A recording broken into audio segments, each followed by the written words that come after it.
What is up, my dudes? Welcome to today's video. Today we're gonna go over a few things what I love about owning a Toyota 86, as well as what it really actually sucks at.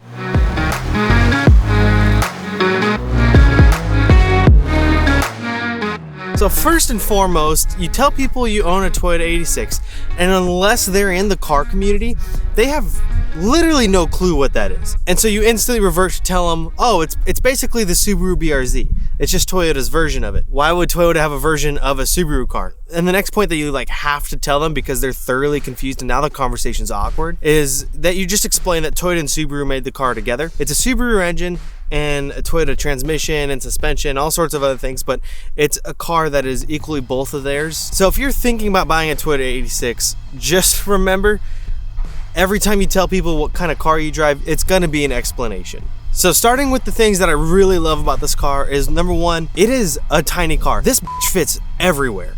You can get in the tiniest nooks and crannies of parking in a really tight parking lot to parking garages are super easy to drive through. So in terms of tiny car life, it's actually extremely convenient to drive around. I've read people get up to 35 miles per gallon. I've never personally done that because I like to have fun. So the tiny car life is also kind of a downside. As much as I love the size of the car and its drivability as a small car, that also means it comes from the factory with really small, skinny tires. Anytime you're on a busy freeway where there's grooves in the concrete, your car just kind of falls in the grooves and you kind of bounce around like a pinball. Doesn't matter how straight you hold the wheel or how stiff you hold the wheel, you're kind of just shimmying down through the grooves. The next thing I absolutely love about this car is, coming back to the small car life, is just the drivability of it.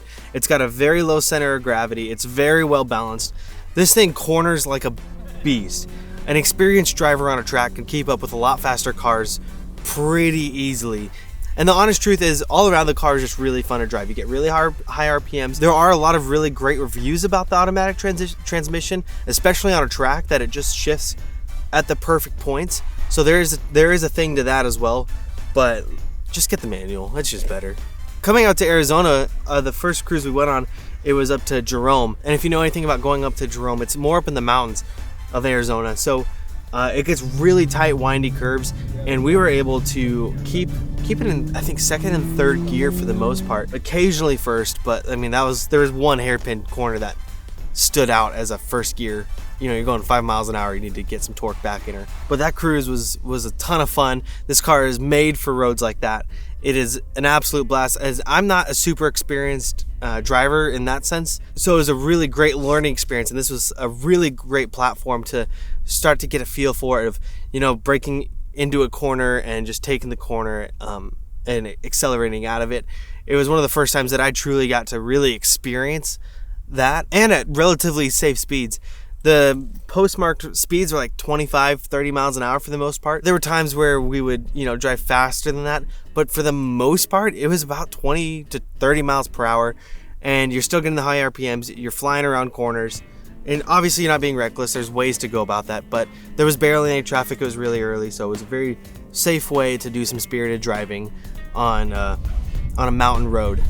Once again, coming back to the drivability of the car, the seats and the interior are probably some of my favorite in a car like this. I love that it has a nicer car feel. You got the Alcantara, you've got the leather steering wheel. The gauge cluster is a little underwhelming in my opinion. I wish there was a better readout for my temp gauges. Just seeing more of those options I would appreciate. Because it is a driver's car, you would think it would have a little bit more of those options just built in.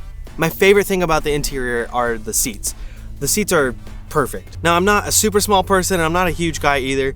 I'm 5'10", 200 pounds. I got a little weight on me right now. But we're working on that. We're going to the gym, boys. But every time you sit in the car, the seats just hug you. And I've had plenty of people get in the car, tall, short, bigger and smaller, and all of them say the seats fit beautifully. They hug you just right, but it's not like it's a stiff seat either. There is cushion and give to it, but when you're taking corners and whatnot, you don't slide around at all. So on to the things I don't love. Now, it is a slow car, it's a little car, it only has it's on paper 205 horsepower. I bet to the wheels it's 160, 170 horsepower, and it has zero torque. The torque dip, the fact that the torque dip is so terrible kills me. It absolutely kills me. The car needs more power. 200 horsepower is laughable, I'll be honest. I'm pretty sure my wife's RAV4 has more horsepower. I'm gonna Google it real quick. So it's a 2.5 liter 4-cylinder rated at 176 horsepower and 172 foot-pounds of torque. That's more torque than this car. I came out here at my dad. So my dad's out here helping me today. Hi, Scott. Dad, thanks for your help. We came out here. We're about 20 minutes from our house, and this is the desert.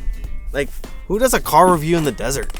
It seemed cool. Everyone does these things in like garages or a shop or a parking lot. And I was like, why don't we just go to the desert and find a cool spot? And because I didn't want to shoot when it's 110 degrees, it is currently right now 6:45 a.m. That's early. Whatever. It's getting hot though. It's 91 degrees. I'm sweating. I'm literally dripping. Like, my nose is wet. This is wild. Okay, this one's gonna be controversial. This is gonna be very controversial. The online community in Facebook groups or forums that revolve around the BRZ, FRS, and 8.6 are toxic as fuck. I'm just gonna say it. They are cancer to society. 2 years that I've been on these forums, and I've tried to interact as much as I can, and just wanting to learn more about the car and go to meetups and do things like that. The reality is these cars are cheap, affordable sports cars, so younger kids can buy them. Now, I'm not saying I'm old. I'm not as young as I might have been one day. I'm 28 years young, so dealing with kids that are 18, 19, 21. I kind of want to punch him in the mouth sometimes. I never thought I'd be that guy, because I was always the young guy around people. But I'll be honest, these groups are just cancer, dude. You can't ask a simple question. Now, there are levels. There's a lot of stupid people too. Now, I'm being a little dramatic now because, dude, I was just trying to read stuff on the forum, and I'd be excited when I'd see somebody ask a question. I'm like, oh, I've been wondering that too. I just didn't want to be the one to ask it. And they just get ripped to shreds. That is probably the worst part about owning one of these cars, is that the community is trash. There are cool people. There are really cool people who own these cars, and I've met quite a few of them already. Specifically on the cruises. Going on a cruise was the best thing ever. But I do love the car. I think the body lines are great. I think they could be a little sharper, but a body kit goes a long way on this car. But that's pretty much it. It's an amazing car to drive. It is really fun. Every time you get in it, you know you're gonna have a good time, because no matter what mood you're in, you can just drive that thing up to $7,000. Obviously, warm your car up. Don't do that cold, idiots. But you can drive the hell out of it, have a really good time. The car is going to be fun, it's safe, and it's not going to put you in jail. You might get a speed ticket every now and then. Knock on wood, I never have. All right, we're about to wrap. I'm going to pull up my sweaty shorts. Here we go. All right, we're going to wrap this up. I've been talking a lot, saying random crap. Let's get this over with. Bottom line, the car is really fun to drive. It's a blast. If you're looking to purchase one of these, the biggest thing to know is that it is not fast in a straight line. Don't expect to win drag races on the streets. Not that you should drag race on the streets. The truth about drag racing is that Civic's gonna beat you, Hyundai Velosters are gonna beat you, V6 Camaros are gonna beat you, crowd killers are gonna beat you. Who wants a crowd killer to beat you? The cicadas are awake. Fun fact. They all just decided to wake up at once, and they're all screaming out here. Also, didn't know cicadas existed in Arizona. That's a demon bug, as far as I'm concerned.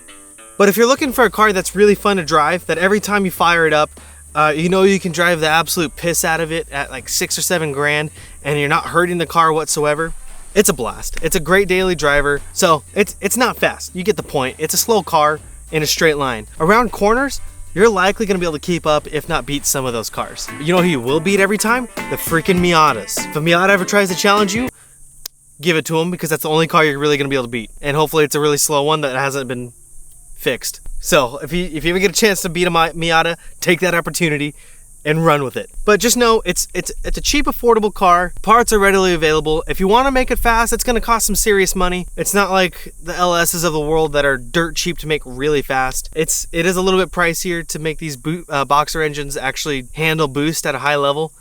Without blowing it up, which you'll likely do if you try to do that anyways. But yeah, that's the quick synopsis. That's pretty much what it is. Last little tidbit here, a little sneak peek. one of the vehicles in my driveway may or may not be changing sometime soon. I'm not saying it is. I'm not saying it's this. I'm not saying it's that. I'm just saying it might happen. But it also might not. Well, that's all we got, boys. I hope you guys enjoyed today's video. Thank you so much for watching. Make sure you hit that subscribe button, the bell, the icon, the buttons. You know the deal. Share with a friend. Appreciate you guys. We got a lot more stuff coming, so be prepared. A lot more. Twice a week now. We're doing twice a week. I posted earlier this week. This one's coming out this week. You know. Whatever. Thanks for watching, guys. We'll see you guys next time. Crushed it.